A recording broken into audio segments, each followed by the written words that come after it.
What is up? What is up? And welcome back to another episode of Blood and Beer, the show where we talk blood sport and we drink beer. I'm your host, Matt. As always, we've got some MMA to talk. We've got some beer to drink. With me on every Wednesday, my friend Cody, for a hell of a card that we have ahead of us. UFC 316.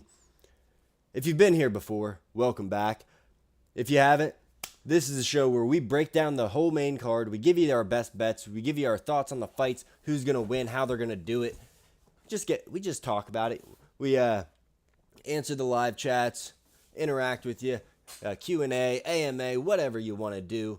Drop us a like, drop us a sub. We really appreciate it. And Cody will be joining us in just a minute. He's just finishing something up. But yeah, we got UFC 316 ahead. Hell of a card indeed. It's Sean O'Malley rematching with Merab Dvalishvili for the Bantamweight title in the men's division. And then we got Kayla Harrison challenging Juliana Pena for the women's Bantamweight title. Juliana Pena, two-time champion, winner of this fight, likely going to be going on to take on Amanda Nunes if she truly does return. Cody, blowing some smoke out your ass already. What's up, buddy? What is up? What is up? I'm trying to adjust, trying to make this work. Am I muted still? Hello, hello, hello. You're on, buddy. So What's up, dog? How we doing today? How's everyone doing? everyone's, I'm sure they're just doing as great as I am. How are you, my Beautiful friend? weather. Beautiful weather around this time. Yep, Around hot this as part of Northeast Ohio over here. I wonder how everyone else's weather's doing around the rest of the country, wherever you may be located. I hope it's beautiful, just like it is mine. Um, Almost went outside and did the show for me tonight out there, but Oh, that would have been uh, cool. bugs are coming out. They're just first couple of days of warmth. They're like, Yeah, they let me be come a out pretty pest. They're heavy at trying to be a night. pest heavy today. I got a lot of water at my house with all the ducks, so they come out pretty heavy, but the ducks do a pretty good job of maintaining the pest control, ducks and chickens and whatnots.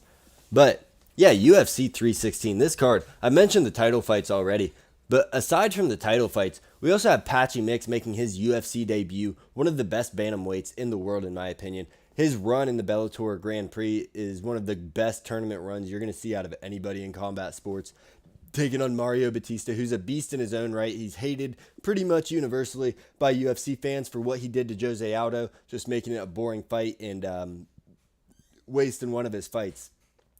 And then we got Joe Pfeiffer, Kelvin Gastelum, tough winner, Kelvin Gastelum, brick chin, taking on B. Joe Pfeiffer, Dana White's favorite fighter. He hates Mexico. He hates just about everything. He's kind of a sourpuss. He's a huge favorite against Kelvin, but Kelvin's a dog. He's durable. We're going to get into that. And then kicking off the card, my favorite fighter that's going to never fight for the title, Kevin Holland. He's back at 170 after a successful fight against Gunnar Nelson. He's taking on Vicente Luque, who's also coming off of a win, respectively, against Themba Garimba in a fight that's going to definitely be delivering some fireworks. We'll get into some prelims, over-unders on finishes, give you our bets, talk about sleeper fights on the card, the whole nine. But Cody, you got anything to say before we dive into this main card breakdown? Um, Sorry for the last couple, crappy fight nights. It's nice to have a good pay per view. June's We've looking been long, good. we've been long overdue. Let's get this rolling. This is gonna be a fun one. Let's get this rolling. And I just started recording. So if you're joining us via Spotify, Apple, Amazon, any listening product, or on the YouTube repost, welcome. Blood and Beer. We're doing the damn thing. We're live. And what is up? What is up? You know how it goes. Cody, we'll start off with the main event in this one. We have. Oh, I forgot to. Oh, no, I got it. We have Sean O'Malley taking on Merab Dvalishvili. He's challenging for the Bantamweight title. A couple of things going on here. Sean O'Malley, he's coming back. His first fight since losing the title to Merab, he only had the one title defense. Merab's already defended the title once.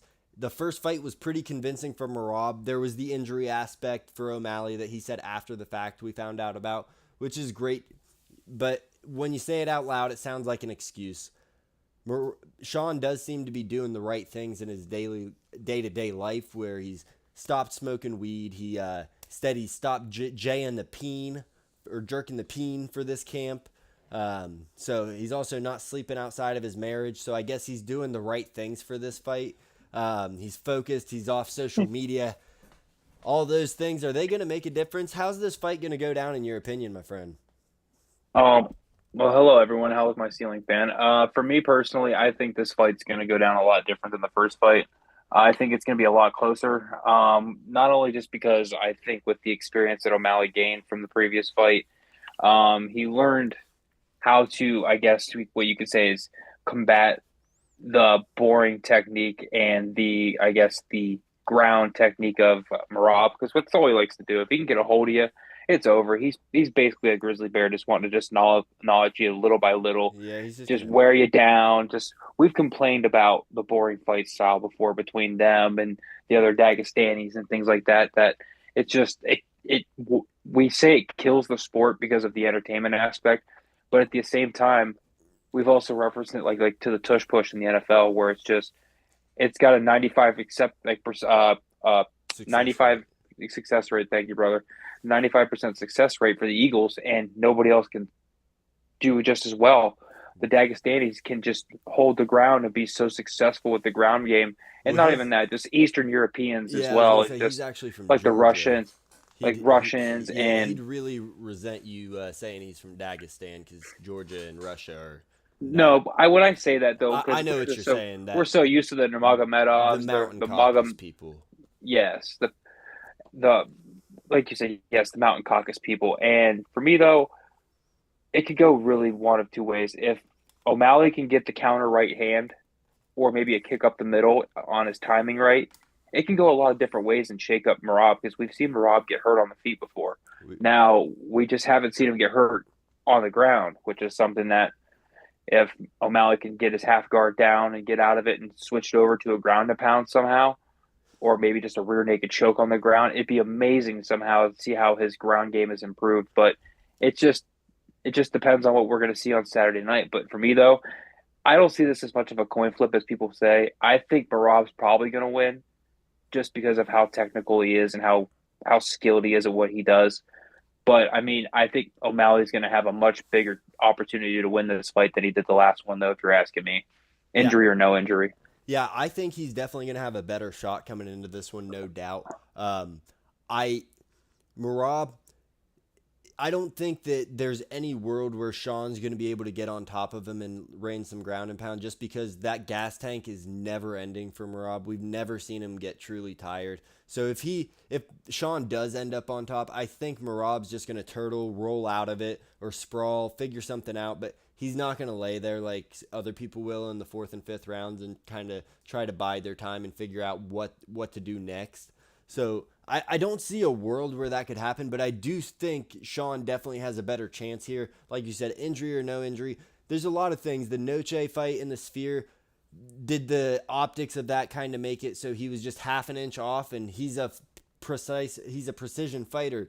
So when Mm-hmm. he lands that big shot, he needs to land it right on the chin, right where it counts. And like you said, Merab has been hurt on the feet. What saved him in the past with getting hurt on the feet is that gas tank. When you have the gas tank, you can recover so much faster. So while his chin's not ironclad or anything, he's got great recoverability.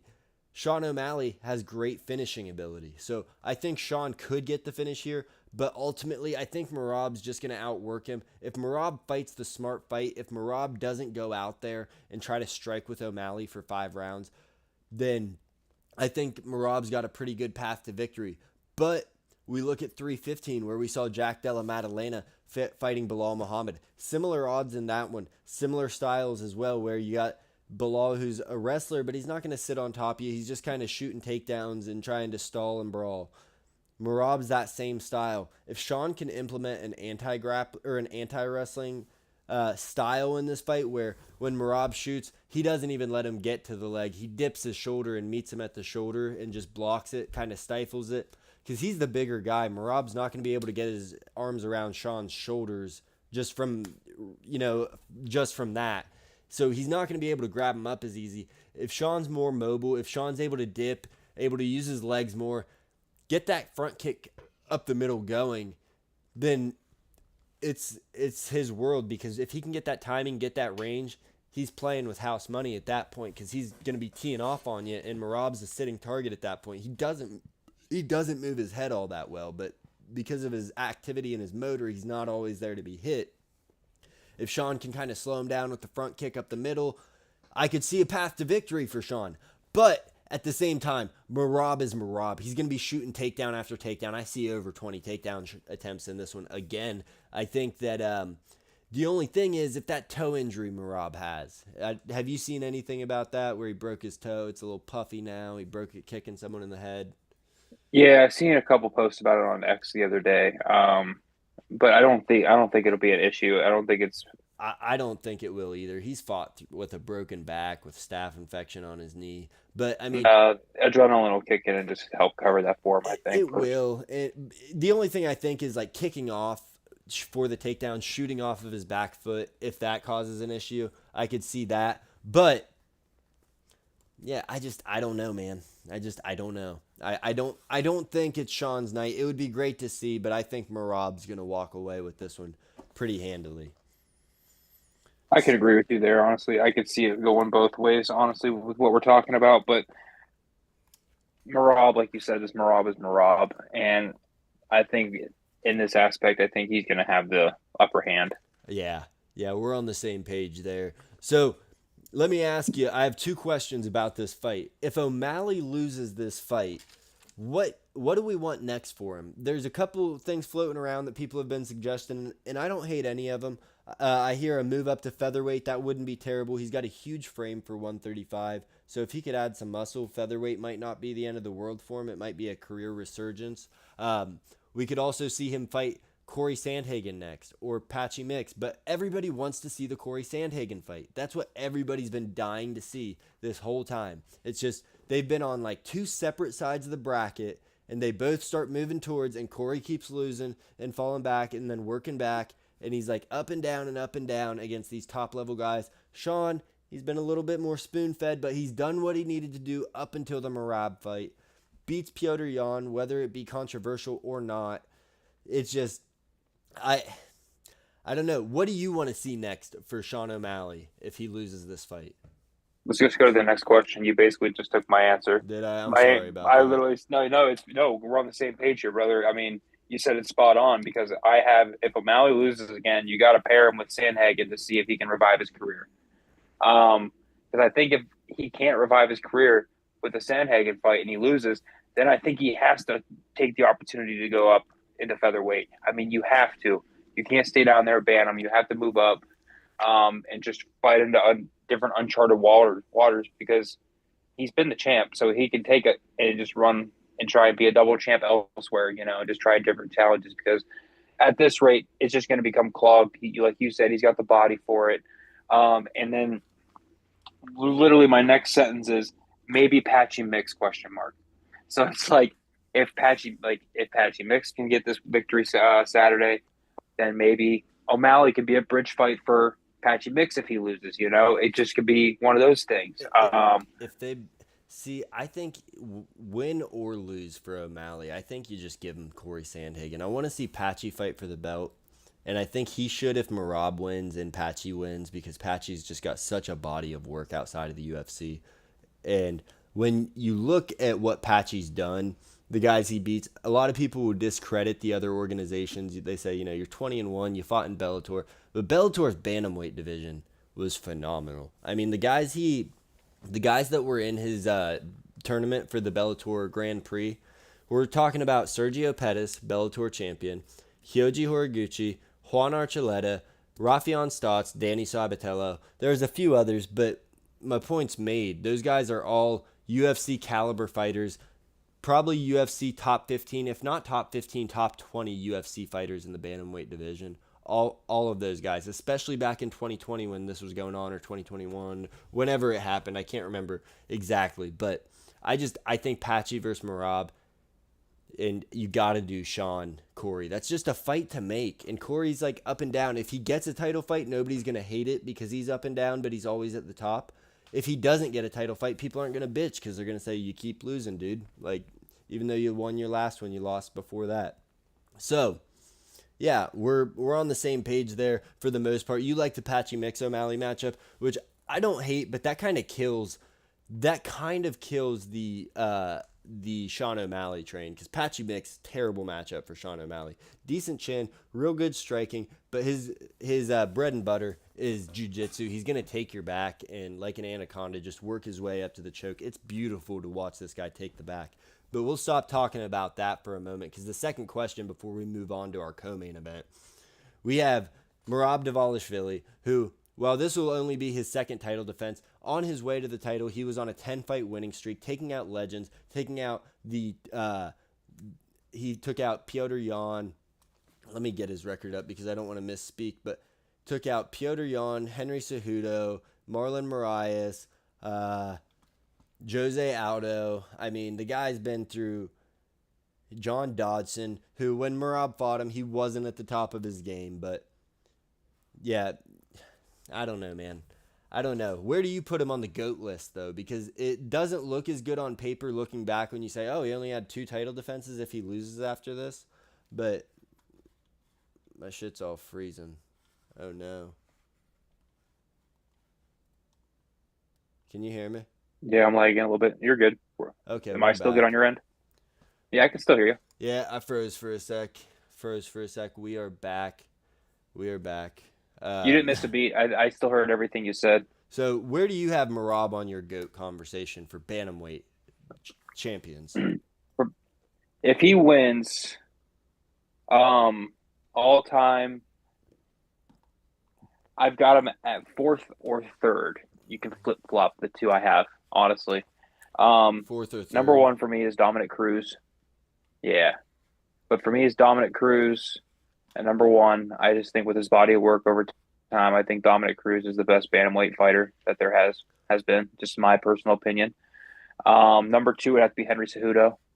Double champ, proven it in 2 divisions. Just ultimate warrior. I know he's past his prime and everything, but I mean, whenever he was in it, nobody could stop him. Henry Cejudo was 1-on-1 at that time. And then 3 and 4, you could swap them. It's going to be Merab and TJ Dillashaw. Those are my 2 that you could swap at 3 and 4. TJ Dillashaw, I mean, if he didn't get hurt, gosh, who knows how his career would have been. Even post career, even post injury, he was still a freaking dog. Yeah, but he just wasn't quite the same. But dude, he was still such a beast. And then obviously we got Merab here, still building the name that he has. But I think you can flip 3 or 4, however you guys feel about it. That would be my top 4 for the GOAT list of Mount Rushmore bantamweights. Yeah, I don't hate it because the top 4 is so tightly contested at bantamweight. You have, like you said, Dominic Cruz. That's my GOAT because you look at beating Uriah Faber twice, what he did in the WEC. He's done a lot more than what his records show, and he was plagued by inactivity and still did so much. So I think he's still my GOAT at bantamweight. Merab might be my number 2, though, because you look at what Merab did on his way to the title. It's impressive. Henry Cejudo, I think he's more on the list of GOAT fighters, where kind of like Conor, where you can't single him to one division. If you were with Conor, you'd want to look at his featherweight run where he was undefeated. With Henry Cejudo, you'd want to look at his flyweight run where he made all the moves, got his first title, and then he moves up to bantamweight, wins the title, retires. So I don't put him there just because of that, but he was a force. Like, as far as top pound for pound fighters, I could see why you put him there, because how do you beat that guy? Knocks out Dominic Cruz. So phenomenal there. And then after that, I have TJ Dillashaw, but TJ could easily be anybody's number 1. What he did to Renan Barão, what he did to Cody Garbrandt, and then he loses to Cruz.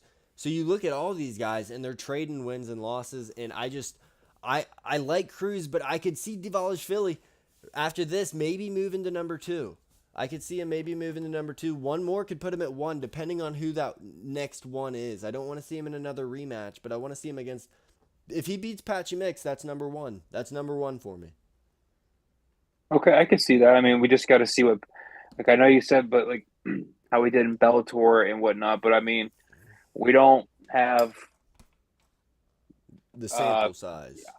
The sample size is incredible, but I mean, it's also like we don't have college players coming into professional sports being like, hey, I'm the next dude. I'm number 2 in the league already. You know, I'm number 1 here. Let's go. Let's see what you can do against the next level of competition first. See how you handle it. I mean, obviously, uh, he's not going up against the greatest matchup that we're going to see. But for his standards, I guess you should say. But I mean, for Patchy Mix though, it's got to be at least one more. I don't want to get too far, and because I don't want to get off our topic here, but No, I hear you there no, with one more for Patchy because Mix. yeah, Mario I just want to. Batista doesn't warrant a title shot. No, it doesn't. I just think I don't want you to. I don't want to spin too far. strike while the iron's hot is what I think you got to do with Patchy Mix. You look, UFC's been doing this a lot lately with guys coming in. Kai Sakura gets a big fight right away. Patchy Mix, even though he lost, got a big fight right away. So I know MVP got a big fight. right, you got these guys coming in, getting big fights right away, and that's what you want to see. That's beautiful to see. And I think that with Patchy Mix, a couple months ago, I haven't checked it recently, especially since he signed with the UFC, but he had 6,000 Twitter followers. Hell of a lot more than me. But that's crazy for somebody to be the skill level that he is and then to have 6,000 Twitter followers. I think this is going to be a real wake-up call to everybody. And afterwards, the story we're going to be talking about isn't how dominant Merab was or how flashy Sean O'Malley's knockout was. I think we're going to be talking about, wow, Patchy Mix is that dude at 135. And everybody's going to be like, that's the fight that I want to see next. So that's my thought. But we'll move. I'm not trying to stop you if you have any more thoughts, but we do got to keep this train moving along because we are 22 minutes into this stream and we are just getting to our second fight. So we'll move faster because we have less to talk about as we move down. But No, you're good. I got nothing left for this one here. yeah, Kayla Harrison though, she's taking on Juliana Pena for the bantamweight title, and this fight, Bad broad. She's Kayla Harrison, one of the most decorated fighters of all time, combat sports athletes, maybe athletes of all time. Between her and Clarissa Shields, you got to think like, who's more decorated than Kayla Harrison? 2 Olympic gold medals, won the PFL tournament twice back when it meant something, even though she was fighting trash cans, women that were just showing up to get beat by Kayla Harrison because it gave them a story. How's this fight going down, Cody? Oh boy. Let me get back to my breakdown here for this one. Pena's got 2 options here. Pena has to go all out for the first 2.5 rounds. I mean, I think for her to get through to Kayla Harrison, she has to empty the gas tank for one of her 2 options here. She has to go all out. I know she's not the heaviest striker. She gets the takedowns every so often per 15. I think it's like 187 She's per just 15. not very good. Like No, not into the stratosphere of Kayla Harrison that we're talking here. But the thing is, she still has the fighter's chance. Being the champion she is, we have to give her the credit and have to give her some credential here because she still is the standing champion. She's definitely held her own in that division for a long, long time in the UFC.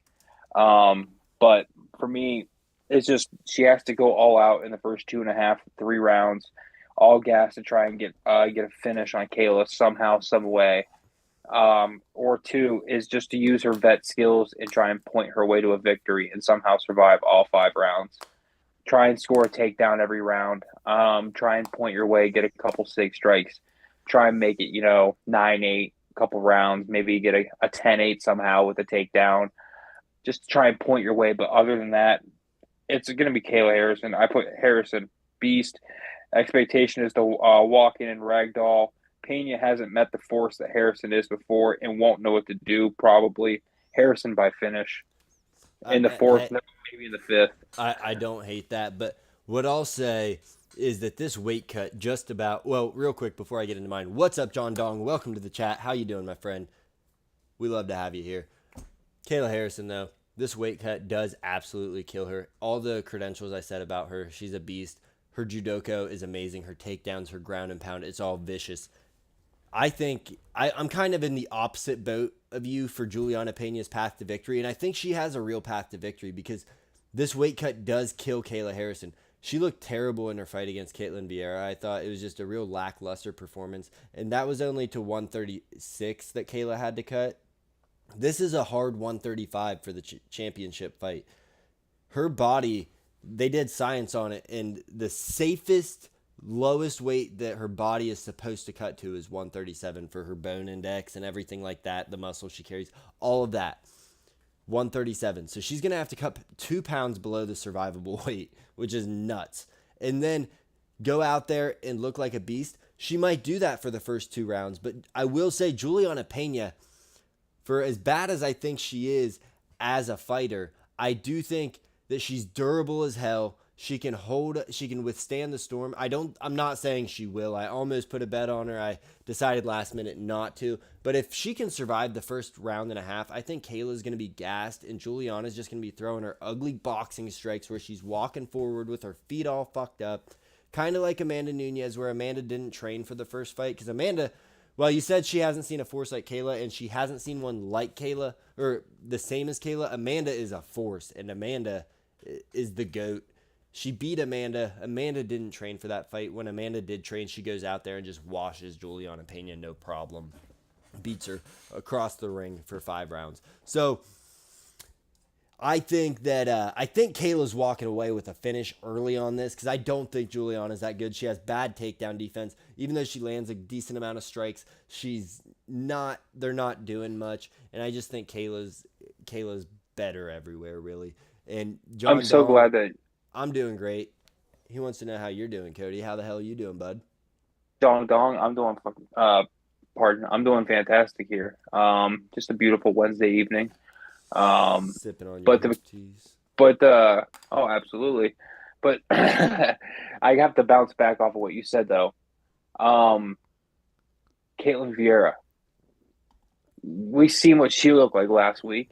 She had to make that cut, dude. She didn't make the cut. No, she missed it by 2 pounds. No, but she missed it by 10. She missed it by 10. Mismanagement in the weight cut, kilos. I could have swore that DC said it was 2 pounds last week on the live.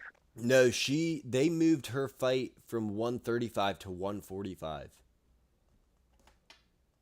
Really? That's what that was? Yeah, that's against Chason? Yep. And but she didn't look good there.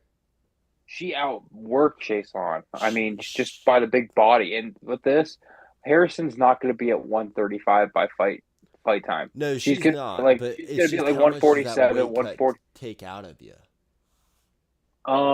She could be just, training at 138, 139 and just have to do a hard cut, real quick before weigh-ins. It could be, I'm just thinking of the optimistic way here. Because like we said with the Caitlin Vieira fight last week, dude, she was massive for Chason's 135. I mean, dude, she was massive. And if she was going to make that, even though she was overweight, I didn't know it was 10 pounds. I thought it was 2. Holy cow. But still, beside the point. It's just, in Chason, I've never thought Chason's that good, but unprofessional. And I thought, yes, she beat her around the ring, but she didn't cause damage. She just held her down, grabbed her, kept throwing her down. And when Chason went through the weight cut, even though she had to weigh in at 145, the whole week she's getting down to be prepared for that last couple pounds. And then she has to bump up to 145. I just think Vieira is not what we thought she was, and I think by missing weight and having that performance with God damn having that performance with Macy Chiasson, I think it kind of exemplifies my point of Kayla Harrison just not having the explosivity at this 135. Because you got to think, when she fought Judoko, she was fighting at 170 pounds in the Olympics, which no weight cut, so that's fine. But that's her walk-around weight, it sounds like. When she fought in PFL and she was just ripped to the gills and huge, she was 155 weight class. And now in the UFC, they don't have a 145 that's viable. So she's fighting at 135 that's barely viable. And I just think that is a big deal. And I accidentally muted my mic. I think that is a big deal for Kayla to cut that. Is it going to make a difference if she can get her out of there early? No, but I don't think she'll be there in 4 or 5 rounds 3 the back half of 3, 4, and 5. I think we're going to start to see her fade, especially if this fight's on the feet more than not, to the point where she is having to fight somewhere she's not as comfortable as Juliana Pena is. For as bad as Juliana Pena is, she is comfortable everywhere, delusionally or not. She'll fight you anywhere and just find where she's better or find where she can wear you down and do the damage. Do the damn thing, as I like to say. But yeah, I don't know. I like to think that Juliana can pull it off, and it's weird because I don't like Juliana. I like Kayla a little bit. I'm not really huge on either of them. Both of them are kind of cringy in their own right. Kayla, though, Olympic champion, bringing home the glory for the good old US of A. So we got to root for her, right? We got to root for the hometown dogs. And even though Juliana is from the USA, her nickname is the Venezuelan Vixen. Hence the thumbnail. We got Venezuela, we got Georgia, we got fucking USA right in the center, burning up because we're not champs yet, but we're looking to take it back. I don't know. What do you know? What do we know? Joe America's Pfeiffer number knows. one. That's what we know. That's what we know. America's number one. America's number 1, Ireland number 2, and rest will be in line. Joe Pfeiffer, Joe Pfeiffer. He's supposed to fight Kelvin Gastelum at UFC in Mexico. Fight fell out last second because of some illnesses. The remake in the fight, Joe Pfeiffer coming in, huge favorite, minus 380. Kelvin Gastelum plus 500 coming, or plus 300 coming back. Goodness gracious. How's this going to be going down? This one's gonna be a fun little scratch and out fight. Two fun fighters. Joe Pfeiffer is a really fun fighter. Coming in heavy favorite. What was it? Minus 380. I think it was. Yeah, minus 380 is last I checked. checked. I mean, I see this one going the distance. Personally, I see it going all 3. I think it's gonna be a fun 3. I see these two just striking it out. I know Pfeiffer can take it to the ground sometimes if he wants, but I know for a fact that he's just pardon my French, Gastelum. I don't see a path of victory for him here. I see Joe Pfeiffer coming out. I think he's like 13-8. I know he's been on a pretty good tear lately. I like Joe Pfeiffer in this one. I like his striking. I like his Are you talking to somebody in the chat? I am, yeah. We're just going back and forth joking. Yeah, I'm sorry, I just got sidetracked. I got Joe Pfeiffer in this one by decision. You think he's getting a decision? Yeah, I think it's going to go the distance on this one here. I don't see a way for Gastelum to really. I mean, he can maybe get an early finish if he goes at him and catches the chin, but Joe Pfeiffer's got a hell of a chin, and he's just one of them American warriors out there that just give it his all. Just kind of a dog. He is. Joe Pfeiffer's kind of cringy to me. I've been listening to a lot of his talk this week, especially. I didn't like how he, absolutely, Thomas. I think Pfeiffer's going to win. I'll give away my little pick here, but just cringy the way he talks, the way he's kind of a hater. But Joe Pfeiffer, he's way bigger. He's more athletic. Kelvin Gastelum, he knocked out Michael Bisping, but does not have real knockout power. Just 6 knockouts to his record. I'll get back to this. Thomas, he's asking what our picks were for Merab and Sugar. We both see it Merab. We think Sugar could have a chance, but I just think it's going to be more of the same where Merab's pace, his pace is going to be too much. He can shoot takedowns nonstop all day long, and that's how I see that one going down. I think Sugar has a way better chance than the plus 230 odds they're giving him right now. But I still think Merab's going to be walking away with this one. I do think the odds are overcorrecting a little bit for how many times they've made Merab a dog, where they made him a dog against Sean, they made him a dog against Umar, they made him a dog against Piotr Jan, and he washed them all. So I think Merab's going to walk away with this one, and Cody had the same pick, pretty much the same thoughts. We talked a lot about that one as far as like where Merab ranks on the bantamweight GOAT scale at this point for how he's cleared out the division, other guys like that. What happens for Sean next if he loses? We both like Corey Sandhagen if he loses. But yeah, that's our picks on the Sean Merab fight. Now Joe and Kelvin, like I said, Kelvin knocked out Bisping, but he's not a knockout artist. He does have power. He's better at 185 because he just doesn't like to cut the weight, even though he's way undersized. Going into this one with a 4-inch reach disadvantage, 5-inch height disadvantage. So not great there, but he's always the smaller guy when he fights. He's kind of the ultimate underdog because, last pick on tough, goes out and wins it. And one thing that does cause hesitation for me is Joe Pfeiffer's gas tank might not be there. Kelvin Gastelum, he's durable as hell. He's got a gas tank. And I think that Kelvin could catch him. I don't know about Joe Pfeiffer's chin. 13-3, like you said. They both can shoot takedowns, but don't really. I think it's going to be kind of a clubbing, sloppy fight. But I think ultimately Joe Pfeiffer is going to walk away with this one just because he's bigger, he's more athletic, and he'll be able to find his range. And kind of, if he can implement that jab, that's going to be all the difference in the world for that fight. So I like Joe Pfeiffer here. And then next fight, the fight I'm most excited for. And that fight is going to be Mario Batista versus Patchy Mix. I'll let you kick this thing off, and I'll wrap it all up. All right, we got Mario Batista versus Patchy Mix here. We got the Bellator golden child basically here for bantamweight coming in. Just Matt's favorite fighter of this card, I feel.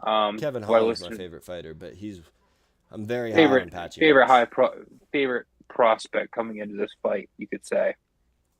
For Matt, he's been talking high on him all week. For me personally, Mario Batista is a hell of a fighter. He's earned his way up to a pay-per-view main event fight. But for me personally, after watching some clips on Patchy Mix, the dude just is a pest. And he just, once he gets into your skin, he's like a tick. He'll get onto you and he'll just dig himself onto your back, and you can't get him off. And he's going to climb himself, like you said, all the way up to your freaking neck, and he's going to choke you out. And it's just going to be in the most vicious way possible. And there's nothing you can do about it. It's literally a virus that's about to climb up your back and kill you. And it is what it is. I mean, the dude's a freaking warrior. Mario Batista is a hell of a striker. Don't get me wrong. The dude can fight. The dude can hold his own. He's got a nice chin, but he doesn't handle himself on the ground very well. I think his takedown defense is like 67, 72% around the range. It's not very great compared to most fighters around the bantamweight division. I think for I think Patchy Mix is going to walk away with this one in the second round. It's not going to finish. I think maybe a first round if he gets lucky. He just has to get him right in the first round. If he gets him right, gets on his back early, then it might end probably in the latter parts of the first round, probably fourth minute, I would say, if he gets it there. But if you want to put a bet there, it's probably like plus 1,200 or something like that for some fun money. But for me, though, I think Patchy Mix has got this one dude in the bag easily. I think no later than mid-third round, but I'm predicting second round sub. For sure. I love the confidence in Patchy Mix. After you saw the tape on him, you know what I'm talking about. I'll get back to that in a sec. Dylan Perry, welcome to the channel. Thank you for stopping by. Channel Bruising the Boys. We love it. We love that you discovered a new channel. We love to discover a new viewer. Drop us a sub and a like if you don't mind. We'd love to have you back in the chat. Keep dropping the chats. Keep it coming. We'll address them as they come. Now, Patchy Mix. This dude, get into him in a sec. Mario Batista, he's a beast. Got good wrestling. He has a good jab, good low kicks, decent striking. He can hold it together with anybody. Doesn't matter. It doesn't matter. You saw him, Patchy Mix. Like you said, a tick. That's a great way to describe him because he grabs onto you, wrap his way around the back, and find that rear naked choke. And if he doesn't, on the feet, he's got dynamic striking. He can land knees to knock you out. He's got great range. He's got a 2-inch reach advantage here, 2.5-inch reach advantage, 2-inch height advantage. Huge for 135, huge frame. And to have that huge frame, be a dominant grappler and have adequate striking that can knock people out, and adequate striking at a top level. It's not adequate striking to the point where he's going to be, it's just enough to shoot for his takedown. No, adequate striking where he can strike with anybody and hold his own. He might not school everybody, but he's going to hold his own with everybody. Patchy Mix, I don't know how he's going to do it. He could decisionate him. He could choke him out. He's getting it done. I like the call on the finish, though, because Batista does have a pretty long neck. Big target for my boy, Patchy Mix, who's going to be the story after this card. Patchy Mix is the story after this card, without a doubt. So, we talked about it a little bit, but after this fight, if Patchy Mix walks away with a dynamic finish, if he walks away with just electric, this guy is the next, or he's the headlines after this. Do you give him the next title shot? I don't. For me personally, I guess you can call me an old head. Um, excuse me. I would like to see him in the UFC longer before he earns a title fight right away. Because to me personally, those guys that have been in there, went through the contender series, have fought their way up through the ladder, I feel like may deserve the shot before him. Granted, he's had the 4 titles in Bellator. I mean, he's a hell of a fighter. Now, it just depends on how he walks away from this victory. If he walks out there and just shows that Mario Batista should not even be on the pay-per-view main card, and that will just wet rags him, then maybe just one fight before he gets a title. But for me personally, I think he needs 2 fights. I think if we can't get Sandhagen, O'Malley, you give him Sandhagen. And then if you can give him O'Malley afterwards or somehow in between, if he loses, because that's how we're going off of this, because we have O'Malley losing, I personally think then it should be Patchy Mix versus O'Malley for the title. I mean, because then that's maybe your catapult. But it just depends on how he walks away from this victory. For me personally, if it takes him till the 3rd round to get him and he struggles a little bit early on, then he needs definitely 2 fights. But if he walks in here, 1st round, chokes him out early, shows that it's like, why did I even bother showing up for this type of thing? Then yeah, 1 fight, boom, give him the title. Because he doesn't deserve it right away, personally, for me. Because like I said, there's so many guys that have came in through the UFC rankings, fought their way up, and have just been in here grinding for years. And I feel like Dana White would owe them, the seniority rights, I guess, for the title fight over somebody just hopping in, like how MVP has done and things like that, just trying to hop in for a UFC title. So I hear what you're saying there. Absolutely. I don't completely disagree with you, but I do disagree with you fundamentally because Patchy Mix, while you're going off of the company loyalty and what you've done here, I'm going off of just the body of work and the strike while the iron's hot method that I like, what this guy has done just in the sport. He's beaten guys that have left the UFC at the top of their game and come to Bellator who had a 135-pound division, which at the time was being contested as, is this 135-pound division better than the UFC's 135-pound? That was a real conversation back in COVID era. That was a real conversation, that Bellator had a better 135-pound division at the top. Now you look at the top of the bantamweight division. So the top 4, we have Merab number 1, Sean number 2, who if Merab beats him, there's 2 wins against him. He's beaten Piotr Jan. He just beat Umar Nurmagomedov. Umar, yeah. Even say a matchup with Umar for Patty Mix. That's not a bad matchup for Patchy Mix, but I'm looking at for Merab because Merab wants to stay active also. And UFC's going to let him because he's a low weight class. You throw him on a pay-per-view. So next we have Corey Sandhagen, who's up and down, win 1, lose 1. Do you give him a title fight next? I don't think so. And then you have Mario Batista sitting at 6, 5 on the rankings because Merab's the champ. But Mario Batista, who Patchy's fighting. Patchy has a dominant finish. I think he jumps Corey Sandhagen for the title. You give Sean versus Corey. You do Patchy versus Merab. You strike while the iron's hot. You have a great story. And if Merab wins, then you beat another Bellator champ or another PFL champ.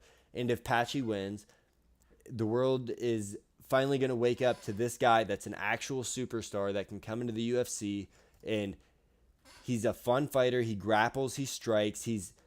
UFC is lacking star power right now, and Patchy Mix if he can get the title, you strap a rocket to that dude. Like, still young, only 30 years old.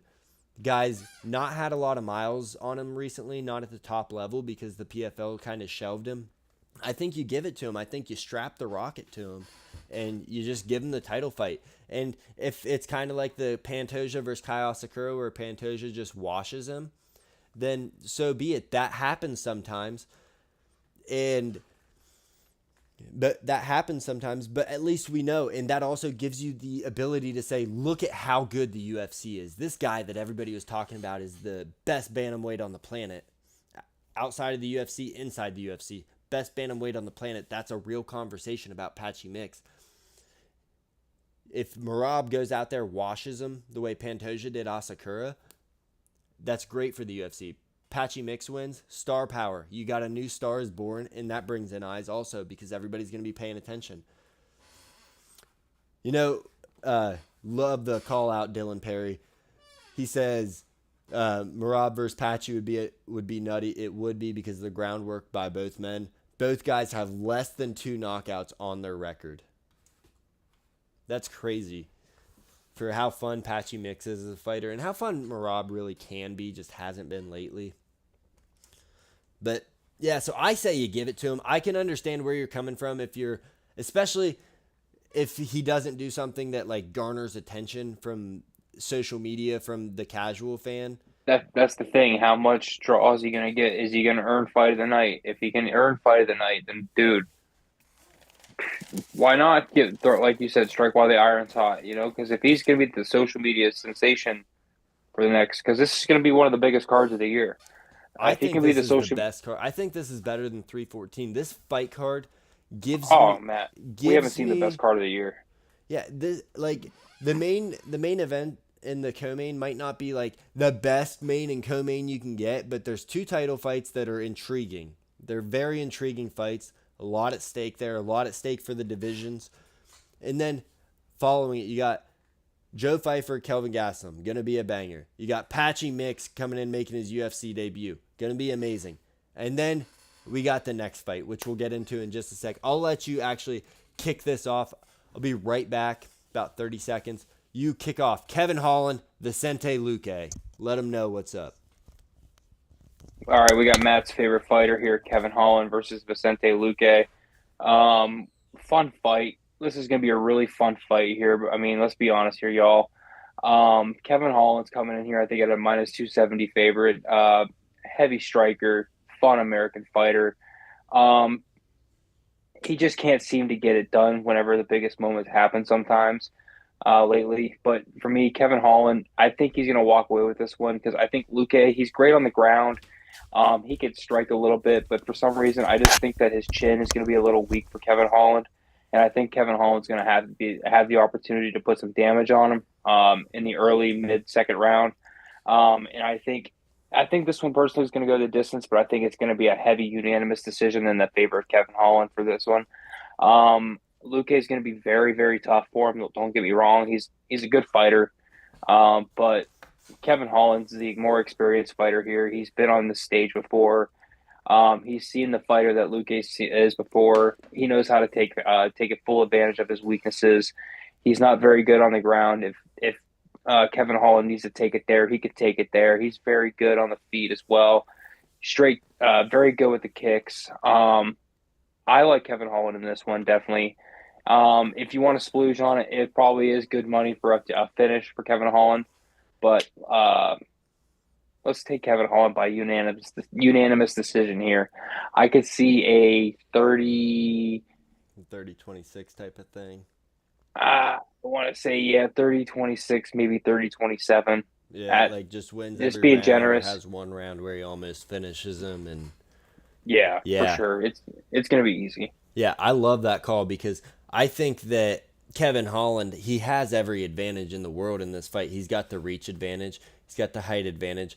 I think youth is on his side as well, as he's 32, and we have Luque, who's 33. Both have a ton of miles on him, but Holland seems to wear it better. Luque hasn't looked great in a lot of fights. Holland, yeah, like I said, 5.5-inch reach advantage. That's huge. He's 4 inches taller. Luque has a really tight choke, Holland, he's not the best grappler at 185 at all, but he's pretty good at 170. He can fight off jiu-jitsu. He's a BJJ black belt, so like him there. I think the range, I think the power Holland carries at 170, I think he's going to be too much for Luque. Luque does have power. He can run in, catch him with a hook, maybe knock him out, but Holland hasn't been knocked out very much, if at all. I mean, he's been submitted quite a few times, but he's only been stopped by TKO twice. One was a issue with his rib against Roman Dolidze, so that was an injury knockout at the end of the first round. And then the other one was against Khamzat Chimaev. That ended up being a submission. Let's see. Other TKO loss for Kevin Holland was. You gotta go way.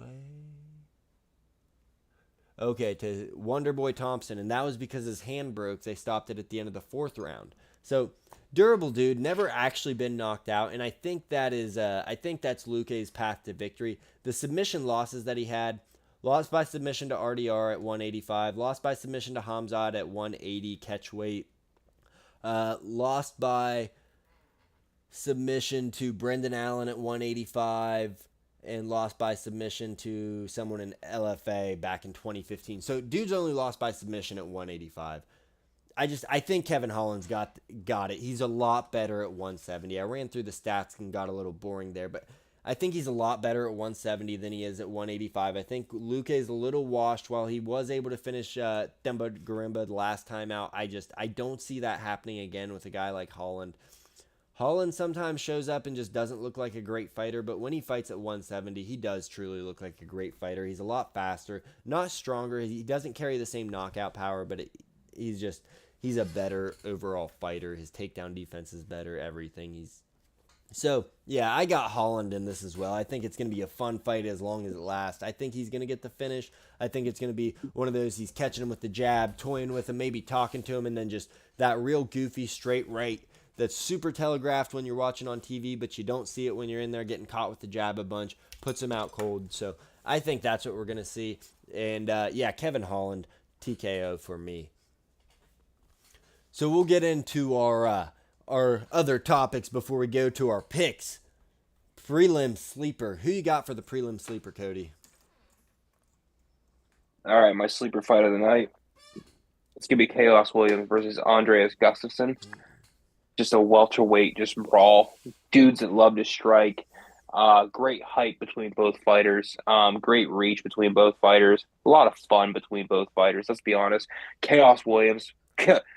What a name, first off. Chaos Williams just describes his fighting style, let's be honest. And then another Gustafsson. I don't know if he's a branch off of Alexander. Seems like he is with being Andreas, has to be. I'm not sure if they're related. He's from the same region. Let me see here. No, yeah, they have the same ethnicity and everything, same background. I just don't know if they were related, but if they are, I mean, they basically have the same physique, both being massive warriors at the welterweight. Even though Gustafsson was up at the light heavyweight. He's massive, dude. I think he's going to be a heavy strike. I think it's like 5.87 for Andreas and like 4.7 something for Chaos. I think it's going to be a lot of fun for this one here for me personally. I love striker fights. I love just bloody brawls, and I think this is one of those ones we're going to get. It opens up the prelims, so it's going to be one that definitely is going to start grabbing the attention of people that are going to be tuning in early on. If you tune in later in the prelims, I feel like I'm sorry. You're going to be missing out on one of the better fights of the entire night on this one here. Yeah, I think that's a great fight also. For the fight of the night, sleeper-wise for you, Matty boy. My stream froze up a little bit again. Let me close some things out here. Hold up. Yeah. You're lagging. You're lagging again, yeah. Yeah, it'll clear itself up. Let me quit ESPN here. So, Chaos Williams, he's 3-2 in his last 5. He's coming off of a loss against Gabriel Bonfim by decision. Before that, he won 2 before losing to Randy Brown in a split decision, super close fight. He's got real knockout power. I love that fight. It's going to be a fun one. I just hope Gustafsson doesn't go the safe route because of Chaos Williams' knockout power. I hope he doesn't just shoot takedowns nonstop and go for that route because that'll really suck. That'll make for a boring fight. I think it could be absolute fireworks. Gustafsson's a little older. He's a Dana White Contender Series alum, making his actual UFC debut. So he might be coming in to strike, try to make a statement. I really like Chaos in that one, but I could see Gustafsson kind of wrestle fucking him and making it boring. Now, my prelim sleeper, I don't know if it's a sleeper because it's the feature prelim, Josh Van versus Bruno Silva. Crazy odds in this, minus 700 for Van, like plus 550 or 650 for Silva, something crazy like that. And this fight's going to be a lot better than the odds are showing. Silva's a warrior. He's in there and fighting. Yeah, he got stopped by Manel Kopp, but Manel Kopp's different than Josh Van. Josh Van's young. He has great boxing. He's a great striker, really good takedown defense, power striker as well. But he was stopped by Charles Johnson. Might have been a little bit of the gas tank along with that uppercut from Charles Johnson that knocked him out. But Bruno Silva carries some power. He's a vet. He's been around the block. I like that fight, and I don't hate you if you pick Bruno Silva in a dog pick on that one. I'm not going to pick him because I got my picks elsewhere, but I think Silva's a live dog. I like that fight a lot. Because in Josh Van, he can afford to lose. He's fighting super frequently. I'm not saying that this is going to cause him to lose because he's only 23, so fighting frequently is not going to be a problem. The wear and tear on the body isn't the same when you're 30 and fighting frequently. If he loses, not the end of the world for him, and it's the best thing in the world for Bruno Silva. Bounces back and says, listen, the only guy I lost to is the guy that is going to be fighting for the title after Kai Kara France if he beats Brandon Royval. Like, that's not a bad thing to say for Bruno Silva. So, that's my sleeper fight. I think it's going to be a great one. And just to let you know, if you had picked Bruno Silva versus Josh Van, my backup sleeper was Chaos versus Andreas Gustafsson. So, we're on the same page. I love it. I'm glad we're basically on the same page. So, we got, I think, 13 fights on this card, 13 or 14.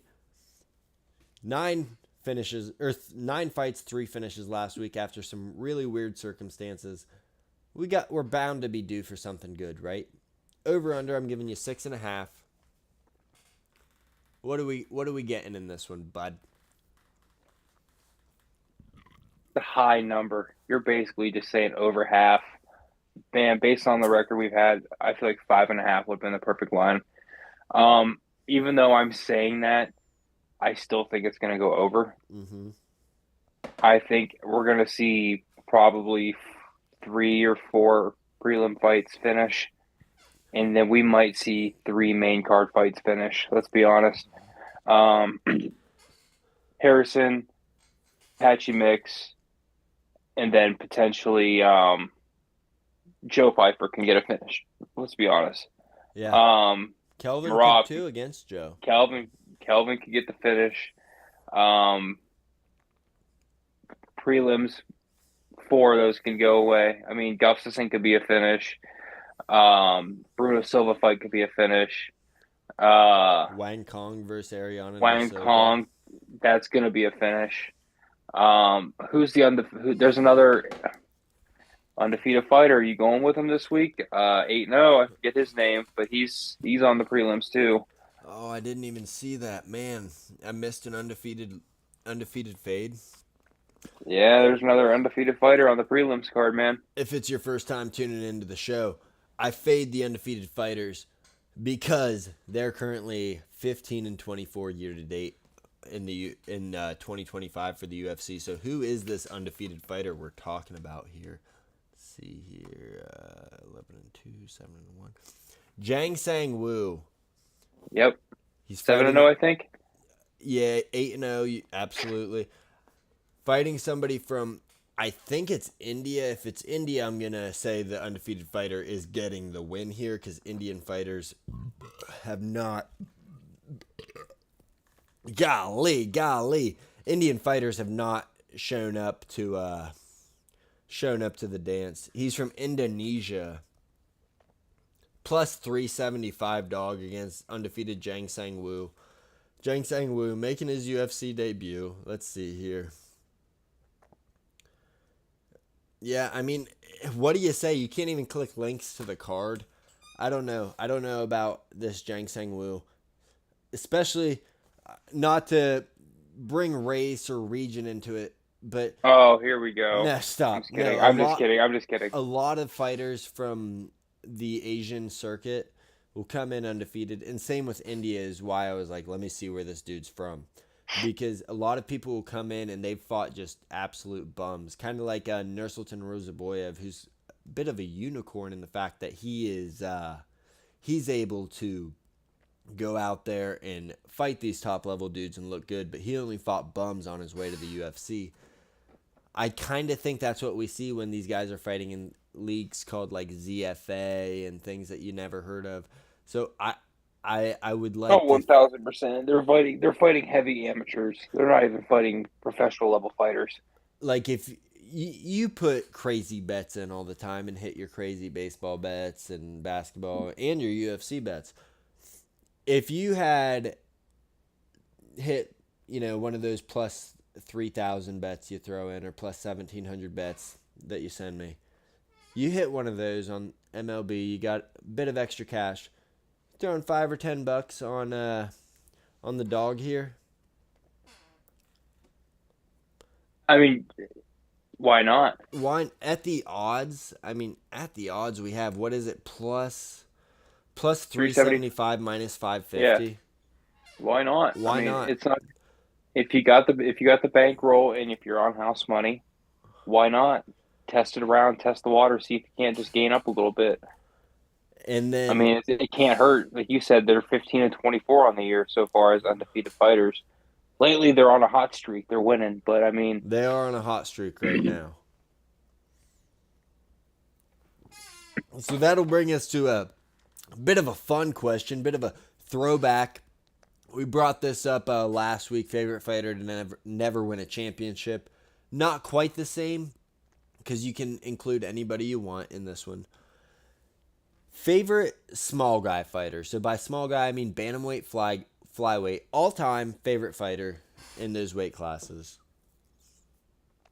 you want me to go first here? Yeah, I'll let you go first. I'm pretty happy with my pick. He's a fun fighter. He's still a fun fighter. Um, Mine's not active, not as active, or even active anymore. I think he's retired. But Demetrius Johnson is my favorite flyweight fighter of all time.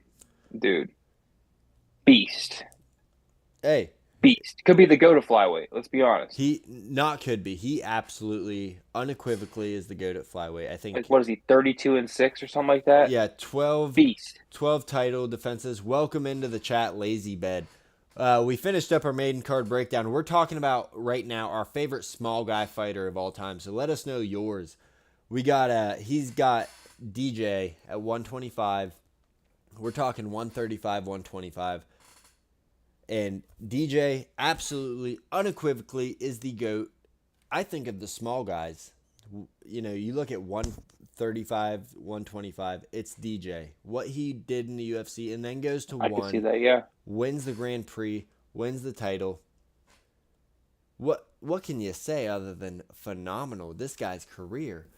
I mean, it's if him and John Jones are my goats, those two. But what DJ did, his level of dominance, the flying armbar against Ray Borg. Oh, my gosh. Yeah, I mean, the guy was unreal. He was playing video games on these fools. So, DJ, GOAT, absolutely. Love the favorite fighter call. My favorite small guy fighter, same division. He actually fought Demetrius Johnson for his title 2 times. It's John Dodson, the Ultimate Fighter winner. Okay. Knocked out TJ Dillashaw, knocked out everybody on the way there. Dude's fun as hell. Entertaining Good as shit. fighter. Went to BKFC, got a bunch of knockouts, got the BKFC belt strapped around his waist, went down to Rise and did the damn thing. I'm not sure if he won the title there. I'd have to check him out more recently. But John Dodson, my favorite little guy fighter of all time. I remember I was sitting with my dad. Beautiful pick. Oh, I love that I don't guy. even know how old I was. I wasn't very old, but sitting with my dad. We're in the basement. We got the big screen on. We're watching UFC. John Dodson versus Demetrius Johnson, the first fight. and they're going in and they're saying DJ's too fast. John Dodson's strong. He's going to have to knock him out. And I didn't believe it. I was like, John Dodson's fast as shit. These guys are wrong. DJ schooled him up. But John Dodson still, the entertainment value he brings, personality dude is, what he's done since leaving the UFC. And though he had a bit of a rough patch at the end of his UFC run, when he was in his prime, this dude was a fucking monster. He cleared out the division for DJ. Nobody could get to DJ because they couldn't get past John Dodson. So, with that, John Dodson is my favorite. And with my favorite, we move on to our best bets. Yeah, because we're not going to talk about BJ Penn more. Arrested 3 times in 6 days. Like, what is it? What does it do? But we'll get going into down a our wormhole. bets. Cody, give me your best bets for UFC 316. You had a bit of a rough week, lost 400. Yeah, lost 400, pushed 600. Freaking Macy Barber magically hurt 5 minutes before her fight. We got 2 bets again this week. If you follow along, I had 2 bets last week. I've been cutting it down. If you followed early on, I was heavy 3, 4, 5 bets a week. I'm cutting it down to 3 bets, now down to 2, getting smarter with my money. 2 parlays, two-leg parlays here for us. All right. This is going to be some fun ones. Patchy mix money line plus over 2.5 rounds for Gaslam and Pfeiffer, sorry, geez Louise. Sorry, people. It's going to bring us to plus 169 odds. We're going to throw 500 bones on that one. It's going to bring us back a grand net total of 1345. All right. I like it. And then Merab O'Malley plus Gaslam and Pfeiffer to go the distance. Both fights. Merab and O'Malley and Gaslam Pfeiffer. Pfeiffer both to go the distance, yes. Parlay. Plus 179. 500 bones brings you back 1398. That's my bets for the week, people. Let's have a good card. All right, I like it. Bet responsibly. I almost threw 200 on Juliana Pena. Stopped myself last second while we were setting up the show. So I'll give you my bets. Fight I didn't talk about. Sergey Spivak. He's taking on Waldo Acosta-Cortez. Spivak is a beast wrestler for heavyweight, and nobody at heavyweight can wrestle, so he's getting the win here. I got him parlayed with Josh Van and Merab Dvalishvili. Gives us plus 172 odds. $250 gets us 680 back. 3-leg parlay to start us off. Then I got Patchy mixed in with Kevin Holland. 2 of my boys, back-to-back fights, straight up money line, 250 at plus 118, gets us 545.12. So we're sitting at 500 right now. We got Merab money line minus 285, 300 on that, gets us 405.26 back. Not a huge payout, just a little safe bet. And then, just to cover all my parlays, I got Merab and Patchy, $200 at plus 108, 416.21. So Merab loses, I am just out of a job, out of fuck. That's what I said. I'm sitting there saying if Gaslam and Pfeiffer doesn't go the distance, I am broke. I am catching back up to Noah. No, you'll be catching back up to me, my friend. Don't worry, I'm still a couple thou behind you. But oh no, we're all going to be catching up to Noah. Don't worry. At this rate. Yeah. Well, I'm still eking my way just a little bit ahead. I'm getting back out of that hole. Well, I was never in a hole, but I was down at less than 100% profit. Now I'm at about 150, almost 147.9. I think that's all we got for you today, though, for the UFC 316. You got any parting words for us, Cody? I hope that it turns out to be the card that we're expecting, and I think by year's end, this will be a top 3 card of the year of 2025. I think this is going to be fireworks. People need to be tuning in. I can't believe this is not being talked about more. Excuse me. I think this for sure is going to be Yeah, we're getting ready to be midsummer, man. This is where UFC is kicking off, and this is what gets people entertained, man. This is what gets people hooked. This is where people are going to be out at the bars waiting to see Sugar Sean, Rob. I mean, not even that, dude. Kayla Harrison and Juliana Pena, dude. That's just freaking fireworks, man. Yeah, This is going to and be fun, dude. like you said, I don't mean to keep you too much longer, but we'll probably talk for a second on this. You said this is what gets people into it. This is what does the damn thing for people. You're absolutely right. And then, aside from how I was complaining about after 314, they dive right back into the apex. With this fight, after this fight, we're going to UFC Atlanta, banger card with Kamaru Usman versus Joaquin Buckley. Yep. And let me get it pulled up here. You got Malcolm Wellmaker on the card. Banger fight there, no doubt.